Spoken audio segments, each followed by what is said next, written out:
morning, good evening, good afternoon, everyone watching us. Thank you for tuning in to Uganda Crossroads. I am your host, as always, Alex with the mostest. Thank you for always loving on us and always following Life MTV Live, always being the first to comment. I do know Kalule Alan was the first person to go online when the show aired, and you're watching us live from Kampala. Thank you, sir. Siranga Lozias, thank you as well for being just the first two people to be online when we went live. I won't call all the other people because I'm basically standing next to them, or they're in my production team. So but everyone, thank you so much for always loving on the show. This is Uganda at Crossroads, as you all well know. We come and talk to you about, I bring people or host guests who come here and talk to you about the political situation in Uganda, because I know everyone out there, yes, you try to follow, yes, sometimes you try to do your best and help out, send money to all these groups, or try to see what you can do to make Uganda a great nation. But sometimes you're not informed with everything that's happening, and you don't know the tidbit details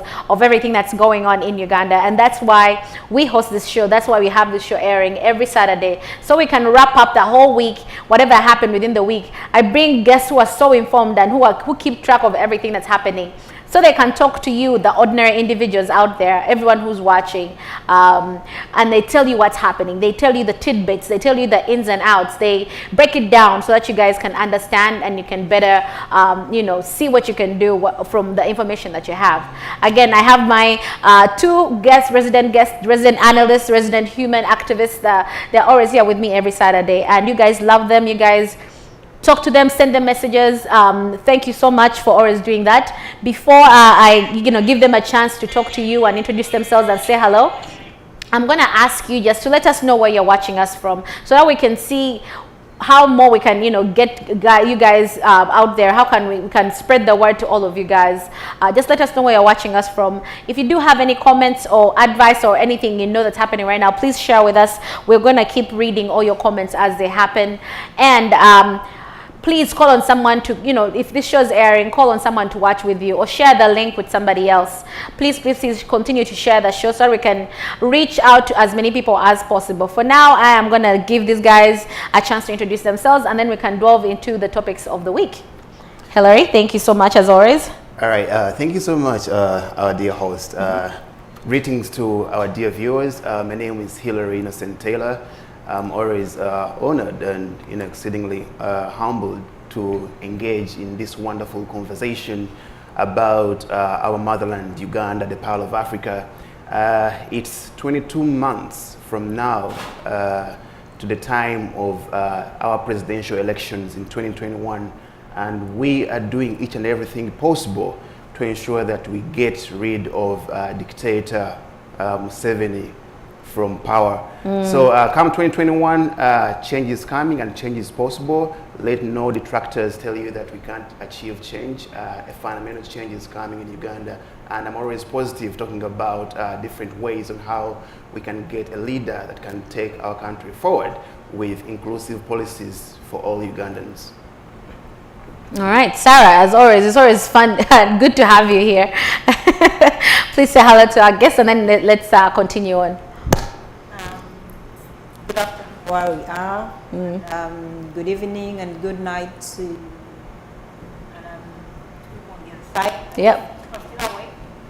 I know our viewership always wait and always listen to our take and opinions. So the different things we talk about in the show. So good evening everyone, and we love you all, and it's been an interesting week. Oh yes. And before we came onto the show, there is already interesting drama happening in Uganda. So I can't wait to see what just give to them. All right.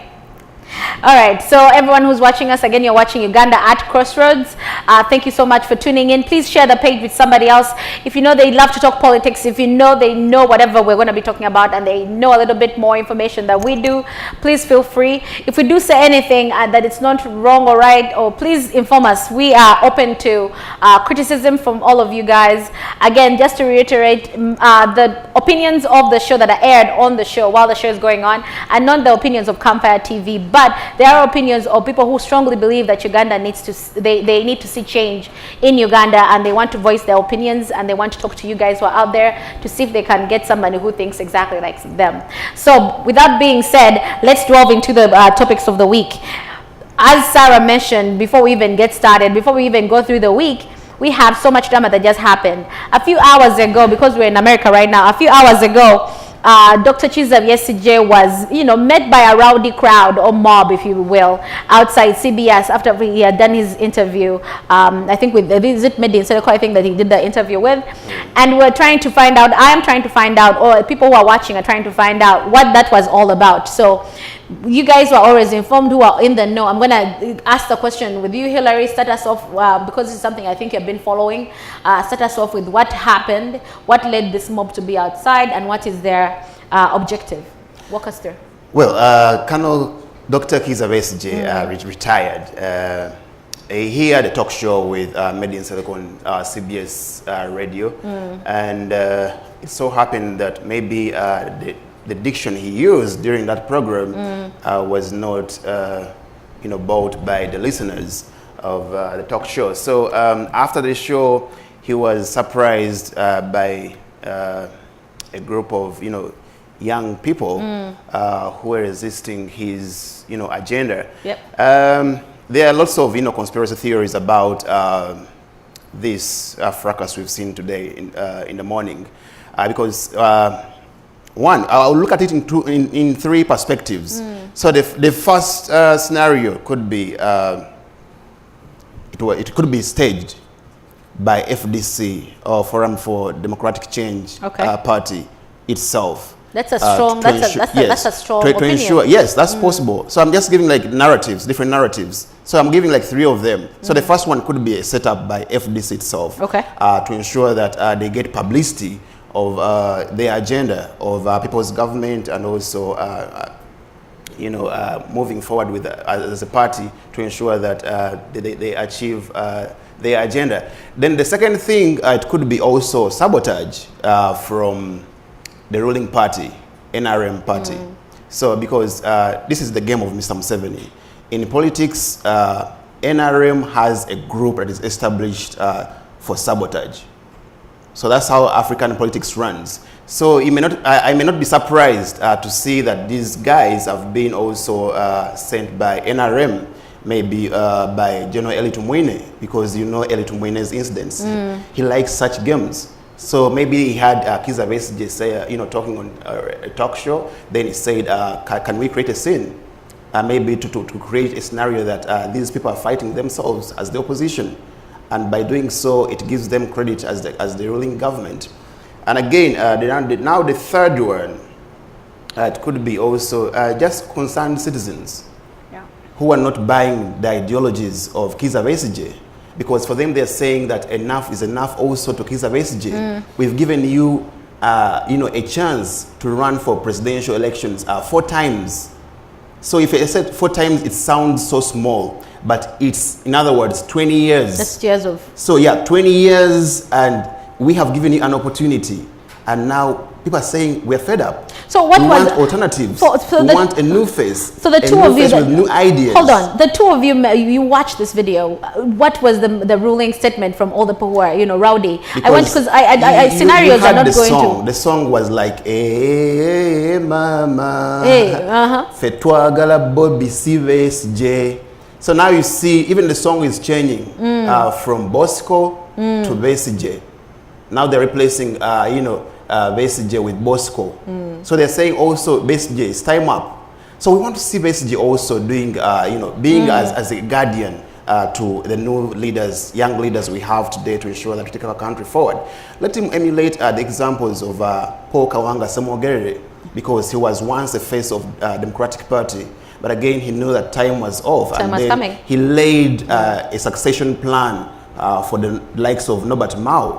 And today you see that Norbert Mao is doing a great job. So if today we are fighting dictator Museveni, that he has overstayed in power, he lacks a succession plan. And for you, Kiza Besigye, for democratic change, you failed to give us also a succession plan. Then there is a weakness also in the opposition. So as people, personally, as someone who is affiliated to the ideologies of People Power Movement, I believe that also it's time for Kizza Besigye to pave way for someone else, because as you know, we have FDC. They have a new party leader called Amriat Poa. Yes, so he's taking on the roles of Amriat, and I think he needs to take a back seat, and he can always give guidance from the back seat. All right. So, Sarah, I want to, before we conclude this topic, do you see, yes, I think he wants to be on the ballot come 2021. He wants to be on the ballot. He's doing whatever he can to be on the ballot. With the criticism that's happening now, even just this rowdy crowd that's coming up, you know, does he think he still has a chance of him even gunning the votes that he thinks he will get come with the elections, when he's having so much opposition coming up and he's losing literally a lot of momentum to Bobi Wine? Does he see himself winning? Why is he continuing to follow through this? Definitely. Before, it used to be the race between Bobi Wine, between Besigye and Museveni. What is going to happen this time? It's going to be a race between Bobi Wine and Museveni. So Besigye is going to come on as a third liner, because you have so many young people who are now believing in Bobi Wine. So he's going to come either in third. But you see, the most disturbing and annoying thing with Dr. Besigye is in all their addresses, in all the information they are putting there, they are not talking about even 2021. They are talking about their message that they've been putting across is, change is coming tomorrow. And as you've seen, as we are putting out the campaign of Funandaga Muntu, they are busy bashing it and fighting it. You're like, how are people, because you have so many people who have turned 18 from 2016. So many, maybe over 1 million Ugandans have turned 18. So you are encouraging all these Ugandans to get their voters' cards. And you have people like Ingrid from FDC and other members bashing this entire process of Funandaga Muntu. So do they even want to be in the election? Do they want to be part of the electoral process, or they have any other plan? But the funny thing is they don't even outline the other plan. Are they going to set up a coup? Are they going to... We don't know what they're planning to do. Or they're just wasting our time to keep talking about change until when 2021 and time is gone. Because as much as we are encouraging people to have all the tools they require for them to vote in 2021, they seem not to have they seem not to want to have an election in 2021. They are not for it because they know it's going to be rigged. But at the same time, they are talking about, we need to bring the change today. But they're not telling us exactly what we need to do to bring the change. To make the change happen, yeah. Ugandans would be ready to do anything for change. They love the change, but he's not telling us exactly what to do, how to approach it. And I'm going back to what happened today. One, as Hillary said, it could be a hoax by either FDC or People's Assembly. I've just seen, just as we went on air, I've just seen a post that someone has shared on social media, where someone is saying that, you see, Bobi Wine is being used by Museveni to attack Besigye. So they're trying to flip. They're trying now, they're trying all desperate moves. That Bobi Wine is now being used by Museveni to attack Besigye, just because people are singing people power. One, it could be a hoax that has been organized either by FDC, because their relevancy, the moment they created the People's Assembly, the kind of relevance, FDC is dying off. Because even the president of FDC Opoa is so dormant, it is hardly, few people know he's the president. So FDC as a power, a party is dying off. So it could be a hoax by FDC itself to organize something and distract Ugandans, or it could be an hoax by People's Assembly trying to make people power look bad, because what are the conspiracy theories you're going to hear right now, that Bobi Wine sent people to attack Dr. Besigye. That's what you're going to hear from now on the internet. Give it today, tomorrow, that's what you're going to see, because I've seen posts where they're saying Seven is using Bobi Wine to attack Besigye. So it could be a hoax. It could be just, he said, interested Ugandans who either were listening to him talking on TV, on radio, on the program where he was, but it's not conclusive. He does not know whether it's going to stand in 21. He's telling us that change is coming today, but he's not telling us through which means we are getting the change. At least through Bobi Wine, we know that we are going through a vote.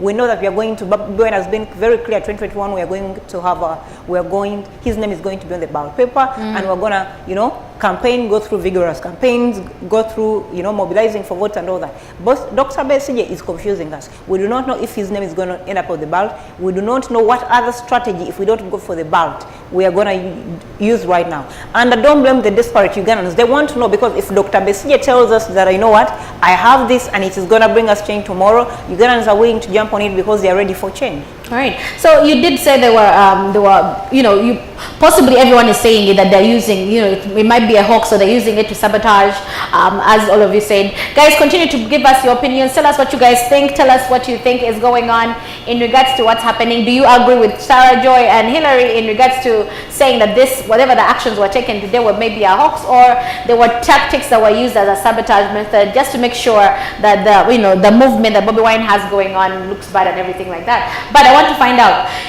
you guys being on the side of Bobby Wine, you guys being on the side of Honorable Chagwanyi, and you guys embracing the movement of people power, will we have somebody coming out saying officially that, hey guys, we know this happened? Do we have somebody officially from that side? Because I can't call it a political party as of yet. Do we have any representative of people power coming out to say that, hey, these were not the people we sent, these were not someone to just say that the actions that were taken today were not a good thing? Do we have anybody, or are we just going to continue keeping silent? From the very beginning, that people power movement has no structure. Exactly. So we have no spokesperson. The strategy is no structure. Don't expect anyone from people power to come and, you know, say and comment about this thing. And again, this is not the first time Kizza Besigye is facing such a situation, because if you remember very well, also in 2016. During the presidential, during the campaign trail, and the coalition of TDA, which was led by John Patrick Mbaba as the former premier. Remember very well that Kizza Besigye, together with all those who were part of that coalition of TDA, had a meeting. And again, the youth from FDC had to storm the meeting, and they pulled out Kizza Besigye from that meeting. So they were telling him that you are selling our party, you can't be part of a TDA, yet as a party we have not decided on taking such a position. So he has faced this before. Those who are saying that it's a hoax that is set up by FDC, they also could be right if you're looking at that in that perspective, because it's not the first time. So anything surprises in politics of Uganda. It's not the first time. Everyone watching us, thank you so much. Continue to share the page as we continue to talk about all these facts that are affecting Uganda right now. Now, the one that has been, on everyone's lips, everyone has been talking about it, because it could spell impending doom for the East African community, for various countries, the economics of all these other countries that are doing business. Rwanda closed its borders earlier on this week, in the middle of the week. It closed its borders, businesses were stranded. There's so much chaos going on. Highlight me and just point me in the right direction. What is happening truly? What led to this unprecedented actually action from Rwanda? Is there anything that happened prior to that was kept out of the newspapers? Is there a signing that did not take place? What made Rwanda decide in just one day to officially just close its borders? And I'm going to let Sarah Joy start, because you said that this Rwanda came up. I've read I've read a press release from Rwanda with the Rwanda Road Authority or something. They came up, it's on their headed paper. They clearly said that they are working on the road, and basically there is a divergent road they've portioned for cars to move, because they mentioned that if they don't divert the cars, the heavy cars, especially the trucks, they would be, it would affect the construction. Yet if they divert them, they would do the road very fast. Definitely heavy trucks on the road construction, those two don't blend very well. But I do not know if that is the truthful of the matter, because the tension has been building for some time, with even Uganda deporting some of Rwanda's officials who are working with MTN. And you see, the funny thing with this situation, and why it is really, really funny and twisted, is President Museveni is Rwandese himself. So, and Rwandese is a tribe in Uganda. Is a tribe in Uganda. As much as there's a country called Rwanda, Rwandese is a tribe in Uganda. So I have friends of mine who are Rwandese and live in Uganda, who have been telling me what is going to happen to us, because we are Rwandese, we are Ugandan. So what is going to happen to us? Because is this going to affect everyone, even if you're Rwandese from Uganda, or is it only for Rwandese living on the other side? So it's really a very tricky and situation. There's been a lot of tension boiling. So I do not know if this is a diplomacy issue that is coming up after the deportation of Rwandese nationals who are working in Uganda, because many Rwandese nationals work in Uganda, many Ugandans are working in Uganda. So I do not know where this is going, but I would suggest for the two leaders to sit down, because these two governments interdepend on each other. And the fact that many Rwandese are Ugandans, and some of the Rwandese in Uganda were born in Uganda, plus President Museveni himself, he's Rwandese, he's not Ugandan. So I do not know if he starts the chaos, if he's going to relocate and go back to Rwanda and leave Uganda in peace. So it is really a very tricky subject where you have Rwandese not only in Rwanda, but in Uganda, and some of the Rwandese that are part of Rwanda were born in Uganda with families in Uganda. So it's a very tricky situation, but I would expect them to sort it out before it becomes into another, countries fighting each other, because so many people are going to be affected, especially people who have who either cross over families on the side, families on the side, and then I don't know how it's going to affect Rwandese who are Ugandans. Are they also going to be looked at as Rwandese who are misplaced living in Uganda? So it's a tricky thing. It might become I don't know if it might become something that is nasty if it's not treated. But I'll take the statement of Rwanda. They said they're working on the road. Let's hope they're working on the road. But we have all these theories coming up because of the tension that has been boiling. That's what I want to know, because the tension, it does feel like something is being hidden or something. That's why I asked, is there anything that happened prior to this? Or it just making it about it could be, and it worries everyone, because people, Rwandese born in Uganda, living in Rwanda, also worry because they have part of their family still in Uganda. And it's vice versa. So if it's any political tension, and I've had stories where Uganda is blaming Rwanda for training guerrillas. I've had situations where some of the Rwandese spies have run and hidden in Uganda, and they're being protected by the president of Uganda. So there are a lot of stories. You had even with Kaihura, he had a lot of links to the Rwandese government and working with Paul Kagame. So it's a tricky situation. But if it's going to turn out to be a situation that is going to cause war or going to be bloody in any way, the leaders must be able to curb it before it gets down to the masses. All right. So Hillary, I'm going to ask you this because basically you are, economically you are a little bit higher in, you study this, the economics of Africa as a whole.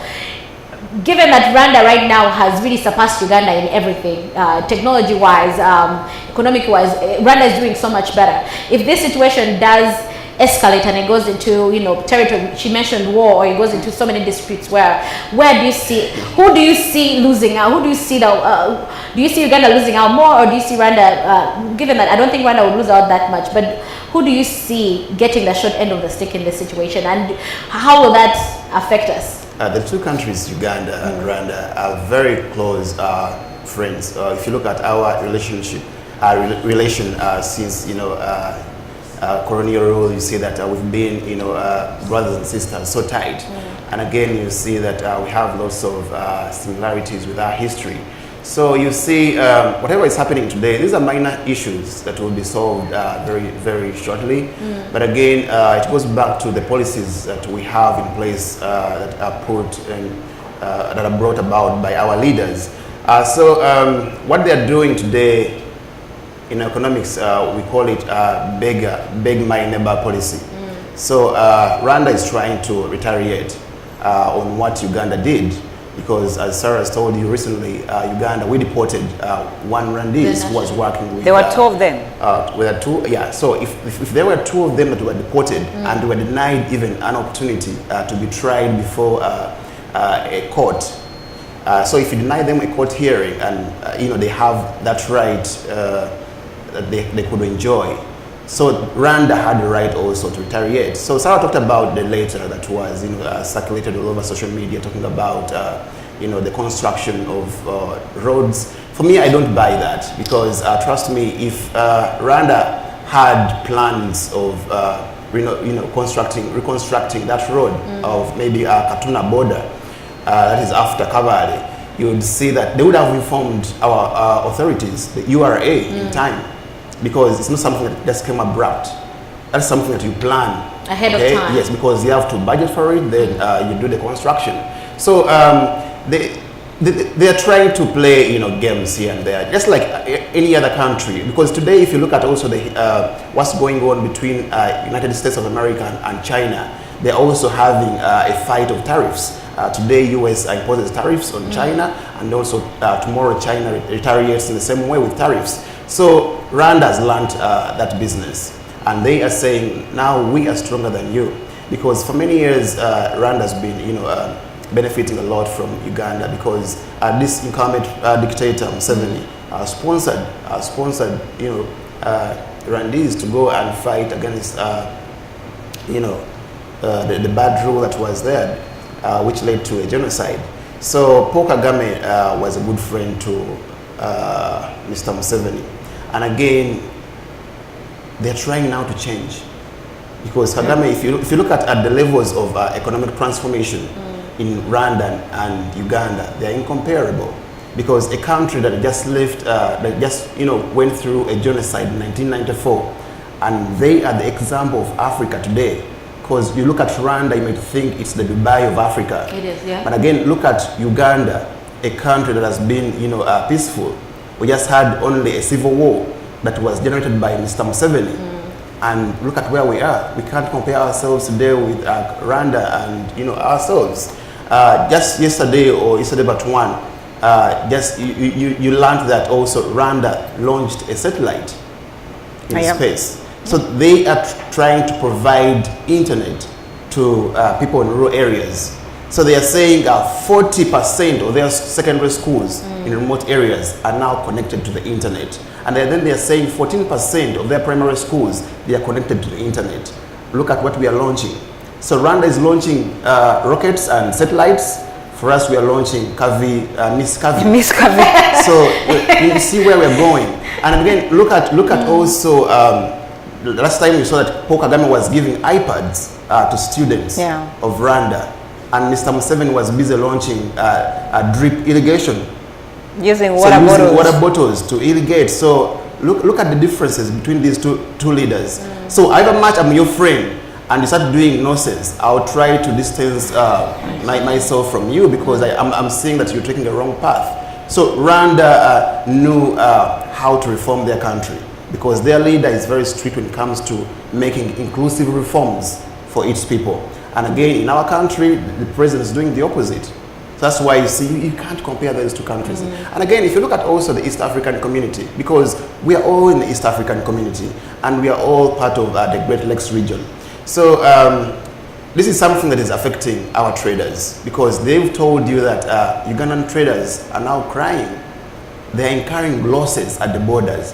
You've seen videos of trailers with products that they are stranded at the border. So businessmen are complaining. Those who are exporting fish to Rwanda, it's now rotting. The ice has melted, and the fish doesn't take long to rot. So that's a loss. Those who are exporting perishable goods like tomatoes, they're also now getting ripe, and some of them they are rotting up. So you see that all those are losses that the people are incurring. Because in business, you've calculated that I have to transport 5 trailers to Rwanda, and I get my 105 million in a day. So if you're missing 105 million in a day by maybe how many times, because we don't know how long it's going to happen, that's a very huge setback to our country. And you see, Rwanda is saying, for us, we know we are stronger than you. Right now, we have the bargaining power. We can control you. We have your remote. And now you see Ofono Opondo is coming up with very reckless statements. Right now, Ofono Opondo should even keep quiet. Because he's giving up us statements that are contradictory. Because today he says, we've talked to the government, they're going to open it. They're going to open the borders? And then tomorrow we hear something different. The government has said they are not going to open the borders. We're trying to sort out some issues. And Rwanda is telling its nationals, try as much as possible and not to go to Uganda, because Rwanda has the bargaining power. In negotiations, always that I have the powers. Then I can always use my remote to take you everywhere I want. And you see, Uganda is having nothing. it's Ugandans who are crying. Have you seen any videos of Rwandese crying out of this fracas? Yeah. There is no Rwandese who's crying. So our traders are suffering. And it's because of the poor leadership of Mr. Museveni. He always creates, these, geographical, geopolitical conflicts. So if you remember what happened also in Sudan, very many Ugandans, Ugandan traders lost their merchandise when South Sudanese were, ambushing their trailers with merchandise, and they were incurring losses. They sued the government of Uganda for compensation, but the government of Uganda has failed to compensate them up to now. But recently we saw that the president was able to give 1 billion Ugandan shillings to musicians who didn't even perform nothing because of political games. So what's going to happen today? Who is going to compensate these businessmen and women of Uganda when the government do you agree with the same? Because the government has to intervene very fast. And look at also the East African community. It is sleeping. So ask yourself a question. Who is the Speaker of the East African Legislative Assembly? Where is the Right Honorable Ngoga Martin to intervene? He hasn't given any statement as the Speaker. Because in such scenario, you have to call for an urgent session as IALA or the East African Legislative Assembly. Let's sit and find an immediate solution to such problems. But IALA is, in Dar es Salaam, Arusha, they are seated. They're not even concerned about such issues. In regards to the East African community, what are the benefits of this economic, the regional economic bloc of the East African community that we have?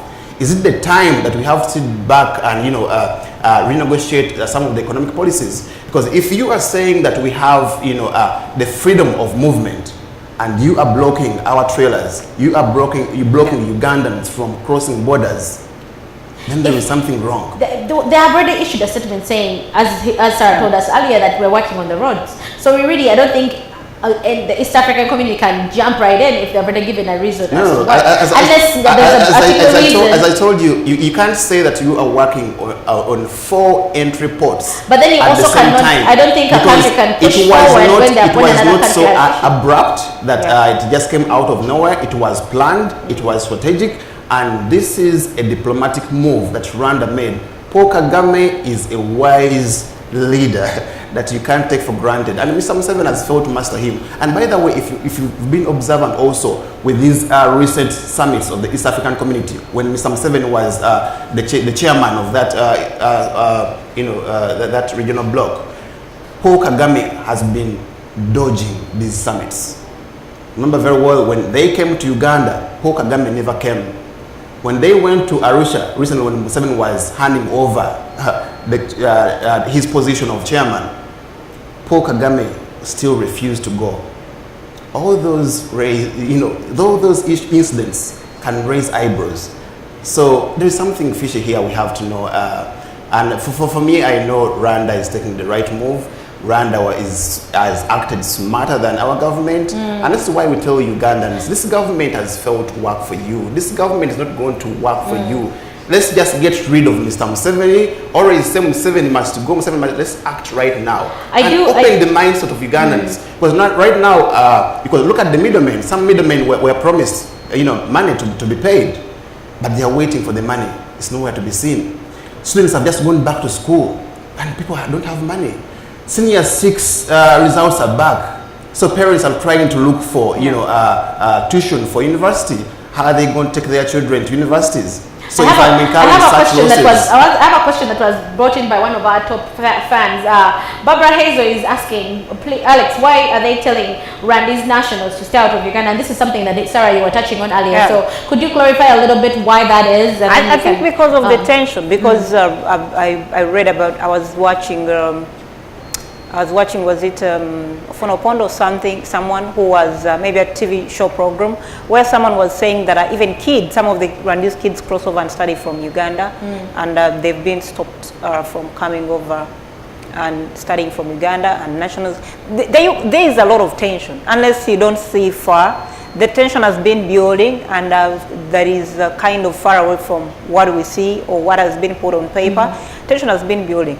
And I was reading one of the comments here on Facebook, and someone mentioned that he was talking about Uganda is stronger than Rwanda, and which is completely wrong, because you know what makes a country strong some of the elements that makes the country strong is the economy. Yep. Rwanda's economy is doing far much better than Uganda. Uganda is Uganda is struggling. Their economy.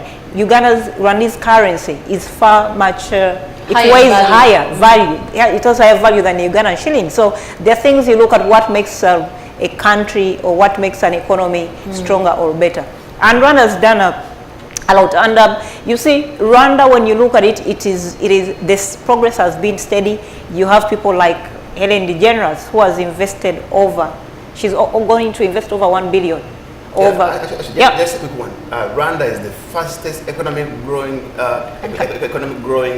nation in Africa. And I was watching Ellen DeGeneres on a show recently, and they're saying they're going to employ over 50,000 people in that reserve they're building. 50,000 Rwandese are going to get jobs in the sanctuary they're building right now in Rwanda. Wow. And as I speak already, people are being employed because construction is going on. You have one of the top American celebrities with a lot of money investing it in Rwanda. You have, just like he said, there are so many things Uganda we've done wrong. You have Rwanda. I saw on, is that Arsenal? They are just that has Fly Rwanda. Yeah. We are launching Miss Curvy. We are soon launching Miss Boobs. We are soon launching Mr.'s Got It All. We are specializing and putting things that are completely wrong on the national platform. And if they don't curb the tension between Rwanda and Uganda, some of the goods that have been coming in Uganda go through Rwanda, go through Uganda. But what again Uganda is forgetting that there is easy access for goods to move through Tanzania to Rwanda. Yes. So if the tension comes, exactly, they have an alternative. They can have goods instead of going through Mombasa. They can have goods come through Tanzania and they can go through Rwanda. So at the end of the day, you cannot sit back and say, we are doing much better than Rwanda. Rwanda economically is doing much better than you. Rwanda is developing at a faster rate. So we are bound to lose as well. We are bound to lose as well. So we better sort out the fracas. And just like I said, you have, as much as the leaders on top are bickering, you have individuals that are going to be affected. They are Ugandans who are born in Rwanda but living in Uganda. Every weekend they fly back to their family. They are Ugandans who are Rwandese and their families in Rwanda. So you know, there are countries you can bicker with, but Rwanda is so close to heart that some Ugandans are Rwandese and some Rwandese are Ugandans. So you have to play carefully. So we're not dealing with, even with Kenya. You saw what happened in Kenya when we were fighting for there are Ugandans, when the border between Kenya and Uganda, there are Ugandans who are Kenyans and the Kenyans who are Ugandans. This is especially the Luo who live around that area. Remember when they were talking about this guy of Samia Bugwe, that he was Kenyan? Yeah. His brother is a member of parliament. His brother serves in the parliament of Rwanda, of Kenya, Owori. Yet Owori is a Ugandan. So there are areas where you have a lot of tension, but for Rwanda it's really deep because we share a lot in terms of human beings and families being shared on both sides. So if you're telling Rwandese to come to Uganda at their own risk, because I've seen that where an advisory that came up and said Rwandese should come, if they're going to come to Uganda, it's at their own risk. So it is tough. It is really tough because the Ugandans who are Rwandese, the Rwandese who are Ugandan. So, for everyone watching us, thank you so much. I haven't had a chance to read all your comments, but I'm just going to take a minute to just go through all the people who have commented, and then we're going to jump right to our next topic because we are short of time. Eston Mawanja saying Rwanda has no food, so we have to, I think they would have to still get that from Uganda. Frida Sebaru is saying money from Uganda flows there too. Kalunji Jovia is saying Rwanda is so much better. You don't know Rwanda has issues with tax as well. Rwanda can't even produce enough food to feed its own citizens. Bernard is saying Kagame is biting the fingers that fed him. Which but can I interject and say something? Yes. Because if Rwanda doesn't have enough food to feed its citizens, it can get it either from Kenya or Tanzania. But at the same time, if you bring friction here, you're affecting the Ugandans who have a lot of food they're throwing away from selling it to Rwandese. So either way, you're losing. Even if you want to shut off Rwanda, you're losing. You're affecting your own citizens who are growing food and taking it to Rwanda. So if Rwanda is to look for alternatives for food, it can look everywhere. Kenyans are growing food, Tanzanians are growing food, all the areas around Rwanda are growing food. They can decide to export anywhere. But now where are you going to sell your food to? Because you have that capacity. No, for the Ugandans, if you have a lot of food as you claim, where are you going to sell it to if you cannot give it to Rwanda? Where are you going to sell it to? That means you have access food at home. It's not consumed at home because people cannot be able to purchase it.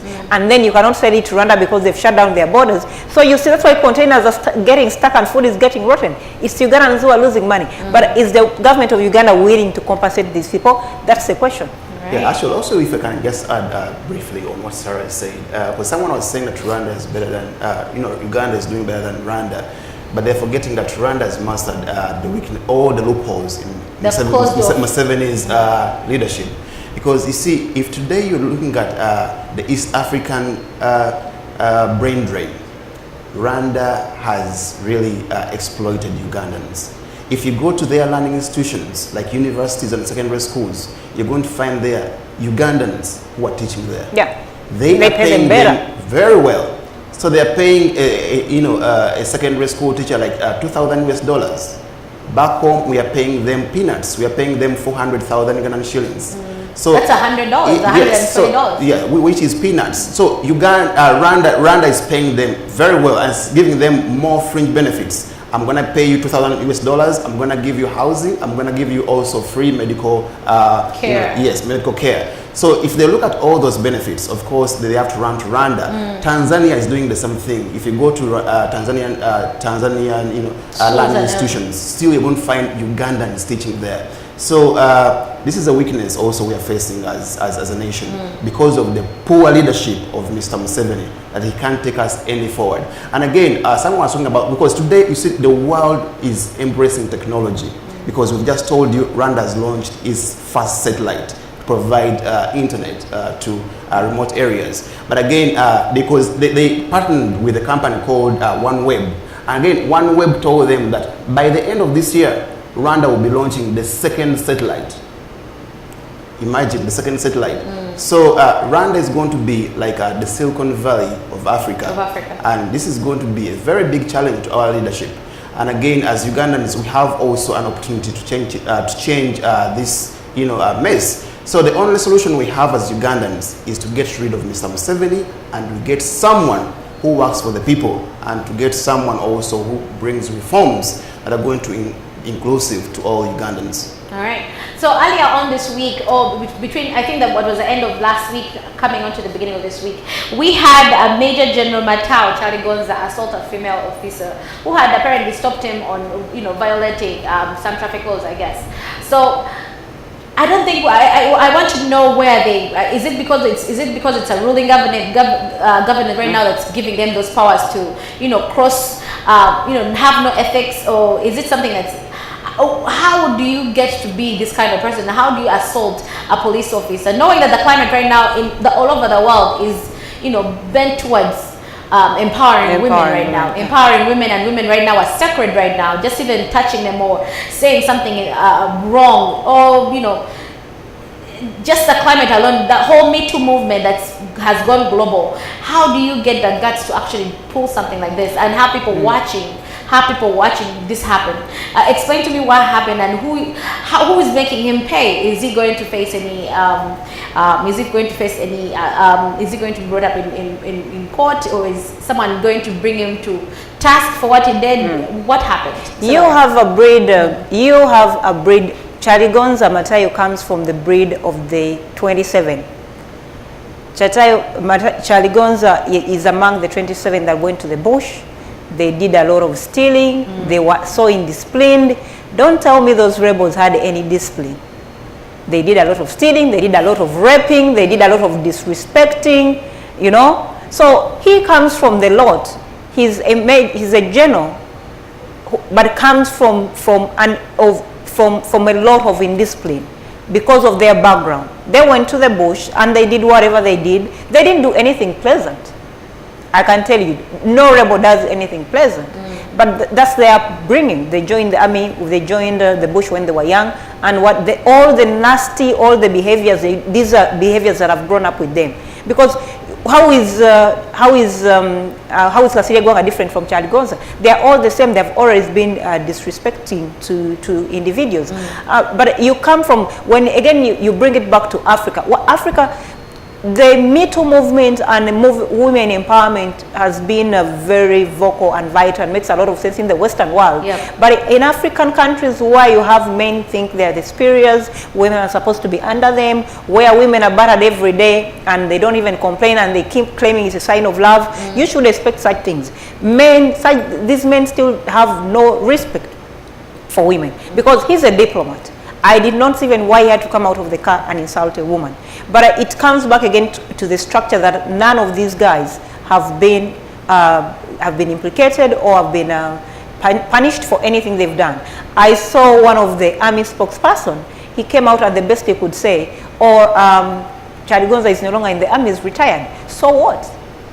Rules are rules. Military rules are rules. Still... Okay, he may be retired as a major, as a general in the army, but there must be, as someone who has served in the army, there must be something that if individuals, civilians are taken to the army court over nothing, there must be something that is going to hold this gentleman accountable. Yeah, there must be someone. Because as much I saw the lady and the interview she gave, the way she was, you could see lines of the slap on her face. And again, what does it take us to?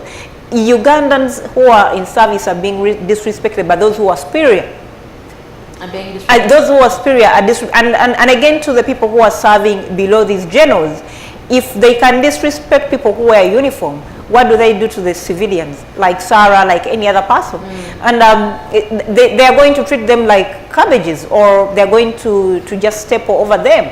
So it is really, really absurd that a person of his caliber, who even fought for the freedom of this country, who went to the bush, who was among the 27, we expect them. And then we come back to the time where Museveni said that, you know what, give me another time, I'm professionalizing the army. And by then also Charles Gonza was still in the army. So I wonder what kind of professional army we have. Because if the generals, if the guys who are superior are doing this, what are the juniors doing? They must be slapping and beating people every day. But that again shows us how the army looks like. You've seen how the army has behaved on the streets of Kampala. Broad daylight, they are brutalizing Ugandans. When I was growing up and young, when we used to see the military police walking, the guys walking by, we used even to fear them. The respect you could accord them was too much, because like it was, we used to be looking at them as people who are disciplined, but now they've been involved in all chaos around Kampala, beating up Ugandans, doing things that are, so the respecters, they've lost all the respect you would accord people of uniform. And if the army guys are disrespecting people in the police, so if people in service are disrespecting each other, what do you expect from citizens? So Charlie Gonza, for sure, for Ugandans who are waiting for Charlie Gonza to be penalized, you're wasting your time. I wonder, I saw him giving an interview from the hospital, that they were rushing him to the hospital. I wonder, a dying man, why he got the guts to come out of the can, slap a woman. And slap her. Yeah, because, and I'm like, these guys are full of katemba and drama. He immediately from there, he managed to go to hospital, and he was on a bed lying down as if he has just resurrected from the dead. He behaved as if he had just resurrected from the dead. Where do you get the guts? I can imagine when I'm sick and I'm dying, because that's the excuse they gave, that the general was sick and they were rushing to the hospital, but the sick general, who was almost dying, managed to get up and slap a woman. Where did he get the energy from? He's all frail. So it is really absurd that for them, the story, they could, in fact, instead of apologizing, I saw what the general said, and I saw his son put up a post, and I saw other people, the general was being rushed to hospital because he wasn't feeling well. Where do you get the guts, even if you're dying? Where do you get the guts of slapping a woman? Even if it's not a woman, even if it's a man, where do you get the guts of slapping a fellow human being? And this is not just a woman, this is a woman in service. This is not your wife, because you could say you paid your bride price. But this is someone you're insulting publicly. So if even civilians start insulting these officers, where are you saying the civilians are wrong? If people who are supposed to, the superiors are also insulting these people publicly. So Matayo, this is not the first time, by the way, he has insulted people. This is not the first time, and the fact that none of these generals has been implicated, has been taken. You see how Kasirye Gwanga braggantly talks about the whole situation when he was asked about Kusasira. Oh, that woman called me one time. So it is all absurd that these guys, first of all, they think they own Uganda. They think because they went to the bush, they feel like they are portion to Uganda. It belongs to them, so it is part of them. But it's really, and that brings the whole situation to something that is laughable. I think he should come out and apologize, and I think he should be punished. I've seen feminists who have come up, but I know nothing is going to be done to these guys, because I would expect more people who have a more voice of reason to stand up. I've not heard, I don't know if Kadaga said something, but we need people to stand up and defend our officers in uniform. And again, to paint a good picture of morality in our institutions, because it is very immoral what we see. If now Chaligonza can do that, if Kasirye Gwanga can do whatever he's doing, and we see the army on streets of Kampala battling Ugandans, battling journalists who have no guns. We've seen what they've done to the likes of Chagulanyi and Zake. So it's really, our institutions are really dead. They need to be buried, and then we have something newborn. All right. So, Hillary, just to hear your thoughts on what happened this week. We do have a comment by David Bugisha saying, no one is above the law, and that so-called army soldier that mistreated the traffic police woman should be handled accordingly. Who do you think should be brought to task for the behavior of General Matao? Who do you think should be called in to tell him, hey, this is what happened, we're going to bring you to this and this and this and this? Walk me through that. As a human rights activist, first of all say that women's rights are human rights. So nobody should abuse anyone's inherent and inalienable rights at any time. So we are seeing the highest level of impunity under this leadership of dictator General Yoweri Kaguta Museveni. Chaligonza, of course, as Sarah has told you, he has a history of such atrocities. It's not the first time he has done such a thing. And this government has been doing nothing but praising him and promoting him. That's how this government works. And again, very many military men have abused women in different ways. And again, as the commander-in-chief, the president, he is the person we have to blame first, because he has been talking about professionalism in his army, but we've failed as Ugandans to see where the professionalism is. If Chaligonza's actions, that's the sort of the professionalism the president is talking about, then he has a problem as our president, and he doesn't deserve to be in power to take us forward.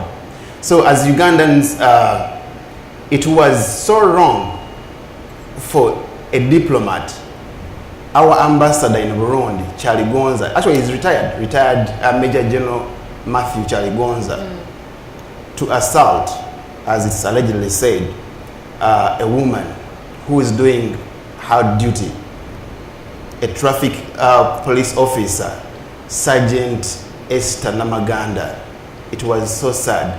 And again, he went ahead by slapping also the UBC journalist who was recording that scene on his phone. Wow. So they slapped him on orders of the retired Major General Matayo. So Matayo ordered his bodyguards to take the actions, whatever they did. So they are telling us in military they have a protocol as bodyguards, they have to protect their boss. But which boss breaks the law? And who told them that their boss is above the law or the constitution of Uganda? Because as we know, nobody is above the constitution of Uganda. Let it be even the president, dictator Museveni. He is not above the constitution of Uganda. So these military men who fought, and they think that we have a price to pay as Ugandans because they fought between 1980 and 85. This is insanity of the highest order, and this nonsense should stop with this regime of Mr. Museveni, because we can't allow such incidents going ahead. So as the commander-in-chief is so silent, he hasn't given any statement. Now, which army is he aiding? Because we know Museveni, the president, is the commander-in-chief. Your army is misbehaving. You can't even give a statement. Someone's abusing women's rights, and you are telling us as a president, you are empowering women on your regime. Yet we've seen such atrocities, such abuses in the past regimes of Idi Amin Dada. Remember very well Amin's man, Kano Abdul Nasur Abdallah. He forced Ugandans to eat slippers. Yeah. Now we are coming to this extent. They find a traffic officer is telling them, obey the traffic rules. Use your lane as everyone is doing. And for you, you're telling us because you have a personalized military number plate, you can't follow procedure. Yeah. Who are you? Yeah. Which nonsense is this in our country? I think Ugandans, this is the time we have to rise up and say enough is enough of this nonsense from the regime of Mr. Museveni. All right. We can't allow this nonsense to happen anymore. Because as look at the history of these guys. I remember very well General David Sejusa, before he changed his name to he was called what was his name before he changed to Sejusa? Tinyefunza? Yes, before he was David Tinyefunza. That was the time of 2003. He was living in Chengera. He went to a masjid, or what we call a mosque. A mosque. And had to fire bullets that the Muslims were shouting for him. So he was saying, as Muslims, you can't enjoy your freedom of worship. Don't shout for me. I'm a military man, I fought. So stop your nonsense. Then go to Eli Tumwine. He has a house in Kololo. Eli Tumwine closed also a public road. He said nobody has to use this road because I fought. I'm now a general. I've closed I've closed the entire road. Look for options. You can look for detours. So what's happening with these generals? Now look at Kasirye Gwanga. Kasirye Gwanga also said, no, if you come to my land, I'm going to ban your tractor. He banned someone's tractor. But that guy was just contracted to come and do his job.